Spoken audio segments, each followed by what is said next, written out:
dire que l'Europe, il n'a même pas dit la France, hein, parce qu'il sait que la France n'a plus les moyens de venir nous coloniser. L'Europe, c'est ça. L'Europe et la France doivent revenir recoloniser l'Afrique. Quand il dit ça, rien que pour ça, on doit sortir du CFA. La France s'est développée avec sa banque centrale. Et ça, je peux le démontrer. Les États-Unis se sont développés avec leur banque centrale. Et nous, les Africains, on nous met dans une prison monétaire et on nous dit, voilà, vous êtes des Africains. Vous n'avez pas le droit de vous développer avec votre banque centrale. Ça, ce n'est pas normal. Et si l'AES, cette alliance stratégique entre le Mali, le Burkina Faso et le Niger, était en train de poser les premières pierres d'une véritable révolution monétaire en Afrique francophone. La fin du franc CFA, la naissance d'une monnaie unique, souveraine, pensée par les Africains pour les Africains. Ce projet prend de l'ampleur et ce n'est plus une simple hypothèse, mais une question se pose. Est-ce vraiment réalisable? Et surtout, qui a peur de cette rupture historique? Initialement, je voulais vous retracer tout l'historique du franc CFA, moi-même.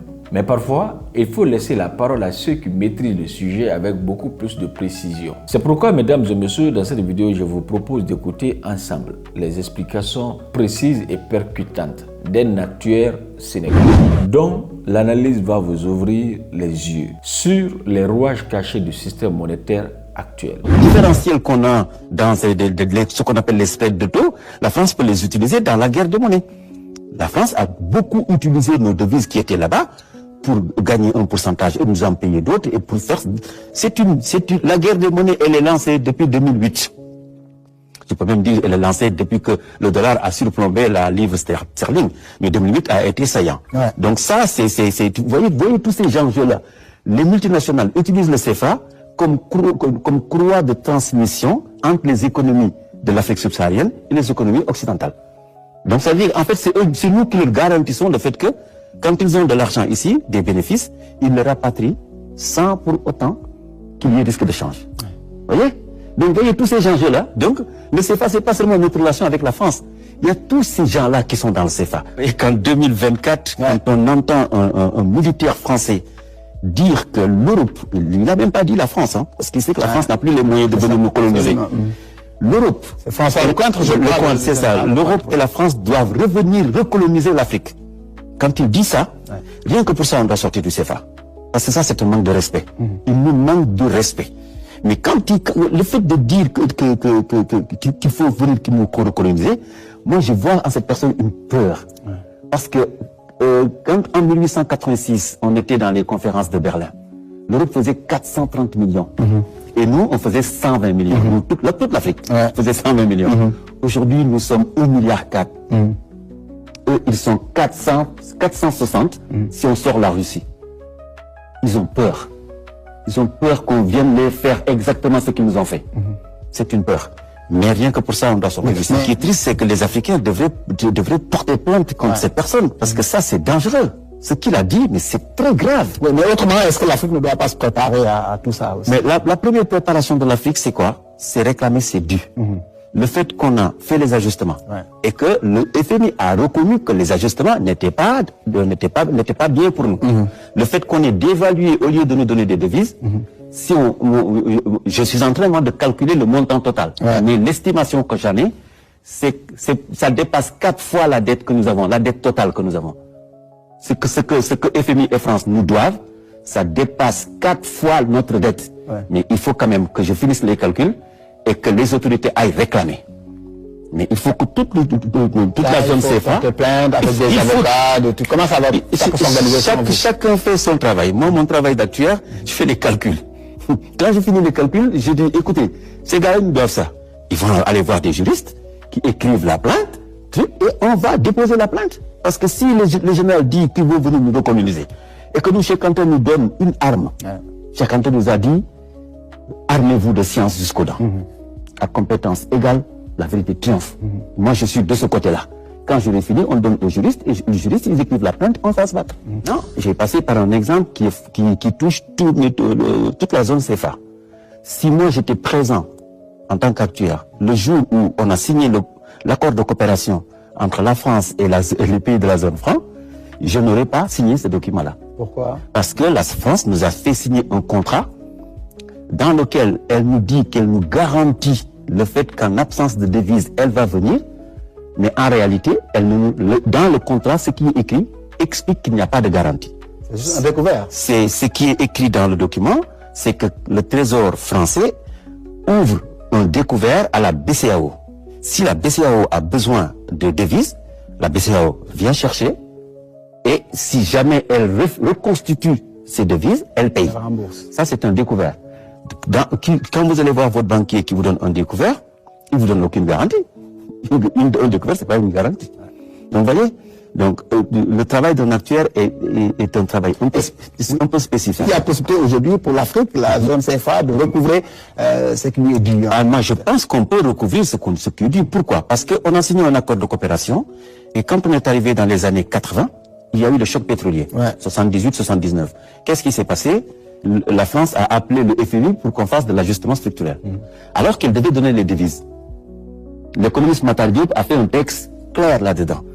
En 78-79, on ne devait pas commencer en 80 les ajustements, on devait amener les devises. Donc la France n'a pas respecté son contrat. On arrive en 93. D'accord? 93. La France dévalue au lieu d'amener des devises. En octobre 93, on a arrêté la convertibilité et en janvier 94, on a dévalué. Mais si on avait respecté le contrat, la France aurait dû apporter les devises qui nous manquent. Elle ne l'a pas fait. Qu'est-ce qu'elle a fait? Elle a de contrat à ce niveau. Mais c'est même pas. En fait, elle n'a pas rompu, mais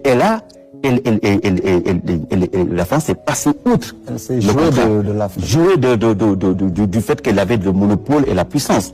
Or, quand vous dévaluez une monnaie, qu'est-ce que vous faites?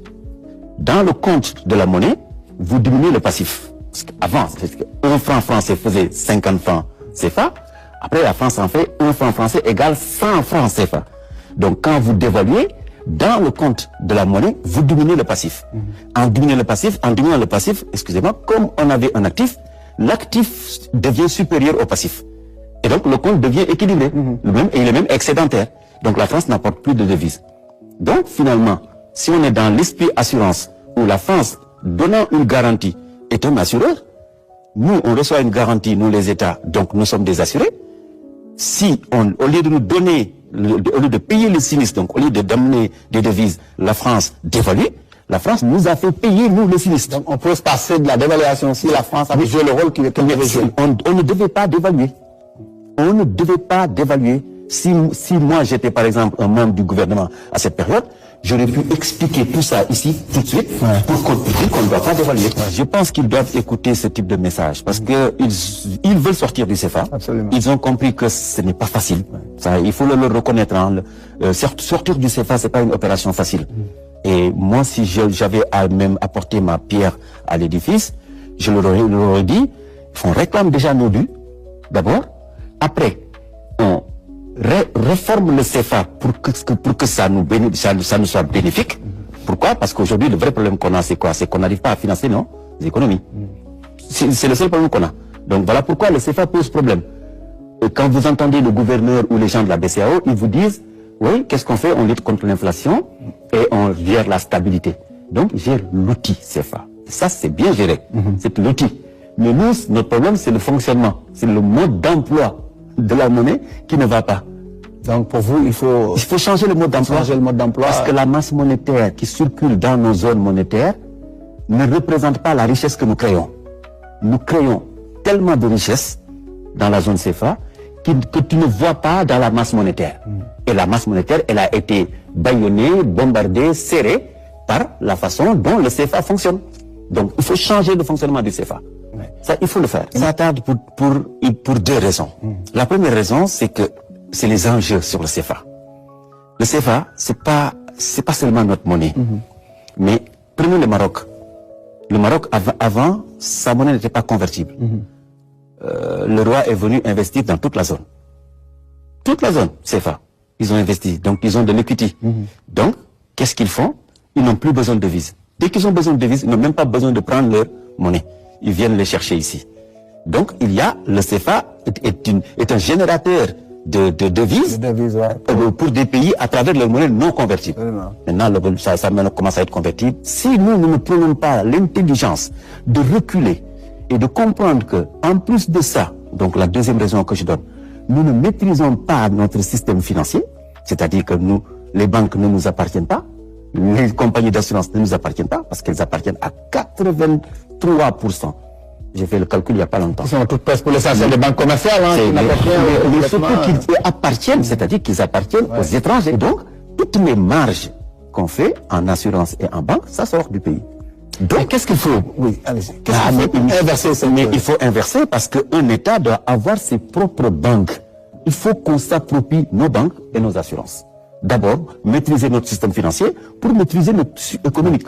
Parce que le tissu économique se lie dans le système financier. Absolument. Et ça, il faut que nos autorités en fassent extrêmement. La France ne s'est pas développée en empruntant. La France s'est développée avec sa banque centrale. Et ça, je peux le démontrer. Les États-Unis se sont développés avec leur banque centrale. Et nous, les Africains, on nous met dans une prison monétaire et on nous dit, voilà, vous êtes des Africains. Vous n'avez pas le droit de vous développer avec votre banque centrale. Ça, ce n'est pas normal. Ce que prépare l'AES, ce n'est pas qu'un simple projet économique. C'est un acte de souveraineté. Mettre fin au franc CFA. C'est couper le cordon du néocolonialisme. C'est dire non à un système hérité de l'histoire coloniale et maintenir haut le flambeau de la dignité africaine. Mais cette voie est semée d'embûches et les ennemis de cette souveraineté sont nombreux. La vraie question est maintenant simple. Le peuple africain est-il prêt à soutenir cette révolution? Toi qui regardes cette vidéo, quelle est ta position? Laisse ton avis en commentaire. Abonne-toi à la chaîne si ce n'est pas encore fait. Partage la vidéo autour de toi si tu veux une Afrique libre, forte et consciente. L'heure n'est plus à la soumission. L'heure est à la libération. C'est la fin de cette vidéo. On se reprend dans une autre. D'ici là, prenez soin de vous. À bientôt. À très bientôt.